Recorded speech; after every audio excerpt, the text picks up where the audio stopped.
আমরা 2 নম্বর সমস্যা দেখতে পাচ্ছি যে আব্দুর রহিম সাহেব 185 টাকা দরে চারটি কি কিনে? হ্যাঁ হ্যাঁ লেখা তো, 4টে তরমুজ কিনে। আমরা এখানে তরমুজ কথাটা লিখতে ভুলে গিয়েছি, এটা লিখে দিই। এটা এই যে আমি চিহ্নটা দিচ্ছি, এই চিহ্নটার নাম কি জানো? এই চিহ্নটা ইংরেজিতে বলে ক্যারেট আর বাংলায় বলে কাকপদ। কি বলে? কাকপদ। আমাদের যদি কোনো শব্দ লিখতে ভুল হয়ে যায় তাহলে আমরা ওই শব্দের সোজাসুজি এই যে গ্যাপে এইরকম চিহ্ন দিয়ে এই চিহ্নটা কি বলে? ক্যারেট। ইংরেজিতে বলে ক্যারেট আর বাংলায় বলে কি? কাকপদ। কাক আছে না? কয়কারে কা, কয়কারে কা, কয়কারে ক, হ্যাঁ কয়কার ক, কাক। আর পদ কাকপদ। হ্যাঁ এটাকে বাংলায় বলে কাকপদ আর ইংরেজিতে বলে ক্যারেট। আমাদের কোন শব্দ যদি ভুল হয়ে যায় তাহলে আমরা এই ক্যারেট বা কাকপদ চিহ্ন ব্যবহার করে উপরে শব্দটি লিখে দিতে পারি। ঠিক আছে? তো যাই হোক, আমার ভুল হওয়ার কারণে তোমরা একটা নতুন জিনিস শিখে গেলে। এর নাম কি? ক্যারেট বা কাকপদ। মনে থাকবে তো ইনশাআল্লাহ। তো যাই হোক, তাহলে আব্দুর রহিম সাহেব 185 টাকা দরে 4টি তরমুজ কিনে দোকানদারকে 750 টাকা দিলেন। এখানে একটি বিষয়ে বোঝার রয়েছে, সেটি হচ্ছে আব্দুর রহিম সাহেব 185 টাকা দরে। এই যে দরে কথাটা বলতে কি বোঝায় বলো তো? হ্যাঁ দামে। দরে মানে দরে বলতে কি বোঝায়? দামে তো বুঝলাম, দরে বলতে কি বোঝাচ্ছে এখানে? ওকে,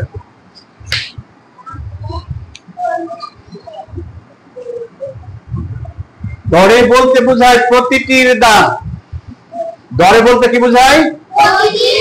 প্রতিটির দাম, অর্থাৎ প্রতিটি তরমুজের দাম। হ্যাঁ দরে মানে এই যে এর আগে যে আমরা সমস্যাটি করলাম সেখানে কি বলে দেওয়া ছিল যে একটি পেন্সিলের দাম 20 টাকা, তাই দেওয়া ছিল না? ওখানে কিন্তু উল্লেখ করে দিয়েছিল, এখানেও উল্লেখ করে দেওয়া রয়েছে। সেটা কিভাবে? অন্য ভাষায় বলছে 185 টাকা দরে 4টি তরমুজ কিনে। এখানে বলে দিই নাই যে একটি তরমুজের দাম 85 টাকা, 4টি তরমুজের দাম কত, এটা বলি নাই। কিন্তু এখানে বলছে যে 185 টাকা দরে 4টি তরমুজ কিনে।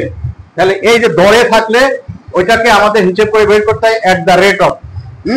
অর্থাৎ 185 টাকা দরে বললে বুঝতে হবে কি প্রতিটি তরমুজের দাম 185 টাকা। তাহলে আমরা গাণিতিক বাক্য কিভাবে তৈরি করব?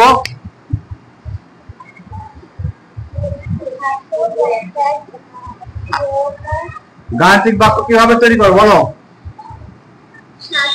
আমাদের কি কি করতে হবে? 4টি তরমুজের দাম বের করতে হবে, তাই তো? 4টি তরমুজের দাম যদি বের করতে হয় তাহলে আমরা কাকে 4 দিয়ে গুণ করব? 185 কে। ওইটা আগে করব না দোকানদারকে যা দিল সেটা আগে লিখবো? কোনটা? এখানে বলছে যে দোকানদারকে 750 টাকা দিলেন, তাহলে দোকানদার তাকে কত টাকা ফেরত দিবেন? যেহেতু ফেরত দিবেন তাহলে 750 টাকা 4টি তরমুজের দামের চেয়ে বেশি টাকা। সবাই কি বুঝলে? সবাই কি বুঝছে আমার কথা?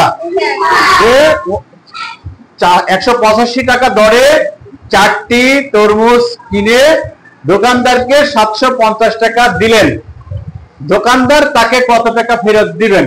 তাহলে এখানে তো বোঝা যাচ্ছে যেহেতু দোকানদার তাকে ফেরত দেবে তাহলে 4টি তরমুজের দাম 750 টাকা থেকে কম। তাহলে আমাকে ফেরত যখন আমি নেব আমাকে কি করতে হবে? আমি যে টাকাটা দোকানদারকে দিয়েছি সেই টাকাটাকে দোকানদারকে দিয়ে নিই, তারপরে তরমুজের দাম বের করে নিই। ঠিক আছে? আগে আমরা কি করলাম? তরমুজের দামটা দিয়ে দিলাম। কত দিয়ে? সরি, দোকানদারকে কত দিয়েছি? 750 টাকা। এবার আমরা এখান থেকে কি বাদ দেব? তরমুজের দাম। তরমুজের দাম আমরা কিভাবে বের করবো বলো তো? তরমুজের দাম আমরা কিভাবে বের করবো? 4টি তরমুজের দাম 185 গুণ 4। গুড, 185 গুণ 4। এখন এখানে কি লিখবো? টাকা। তো এবার আমরা প্রথম ধাপ যেহেতু আমরা এখন করতে পারছি না, এটা অসম্পূর্ণ থেকে যাচ্ছে, তাই এটা আমরা এভাবে নিচের লাইনে কপি করে দিয়ে দেবো, যেটা আছে হুবহু লিখে দিলাম। ঠিক আছে, এটা তো আমরা কোনো পরিবর্তন করছি না, ওইটা থাকলো। এবার আমাদের প্রথম কাজটা হচ্ছে কি, এই কাজটা 185 কে 4 দিয়ে গুণ করা। 185 কে 4 দিয়ে গুণ করলে আমরা 4 দিয়ে প্রথমে কোন সংখ্যাকে গুণ করবো বলো তো? 5 কে। তাহলে 4 5 কত হয়? 20। 20 শূন্য হাতে থাকে 2। এবার 4 8 4 8 কত? 4 8 12 হয়। 32 আর হাতে ছিল কত? তাহলে 32 হাতে 34। হাতে থাকলো কত? 3। 4 1 4 আর হাতে থাকলো কত? 3। 3 আর 4 কত হচ্ছে? 7 হলো। তাহলে এখন দোকানদার, এবার আমরা বিয়োগ করব না? তাহলে এই শূন্য থেকে এই শূন্য বাদ দিলে কত হয়? 0। 5 থেকে 4 বাদ দিলে কত হয়? 1। আর এই 7 থেকে এই 7 বাদ দিলে কত হয়? এখানে কি শূন্য দেওয়া যায়? না, দেওয়া উচিত বসে না। তাহলে আমরা এখানে কি লিখবো? এই জায়গা 10 টাকা। তাহলে দোকানদার তাকে কত টাকা ফেরত দিল? 10 টাকা। এখন আমরা উত্তর কিভাবে লিখবো?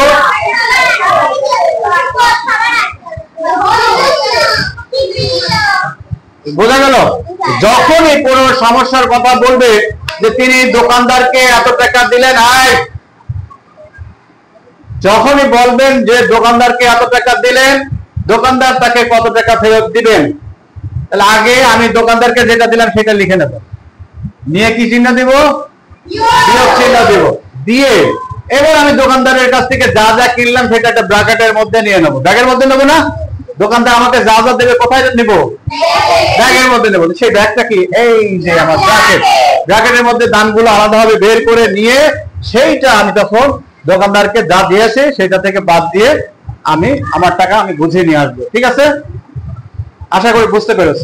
ইনশাআল্লাহ আমরা আগামীকালকে করবো। আগামীকালকে তো স্কুল হয়ে ছুটি হবে, আমরা কালকে দেখি কয়টা করা যায়।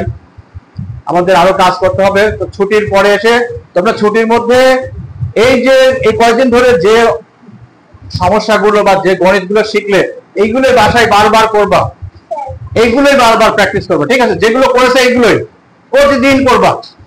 আজকে 1 পৃষ্ঠা করবা, কালকে আমি দেখাই দেবো, কালকে ইনশাআল্লাহ বলে দিব যে এইভাবে করবো, আমি বুঝাই দেবো।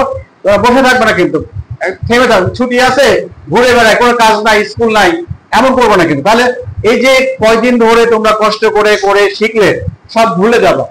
মানুষ যদি অনুশীলন না করে কি করে? মানুষের কি হয়? ভুলে যায় মানুষ। তাহলে আমরা যা শিখেছি, তোমাকে কি আসতে বলেছি আমরা এখানে? তো আমরা যা শিখছি সেটা ধরে রাখার জন্য কি করতে হবে? আমাদের অনুশীলন করে যেতে হবে। ঠিক আছে, ইনশাআল্লাহ। সকলে যা দোয়া রইল। আসসালামু আলাইকুম। এবার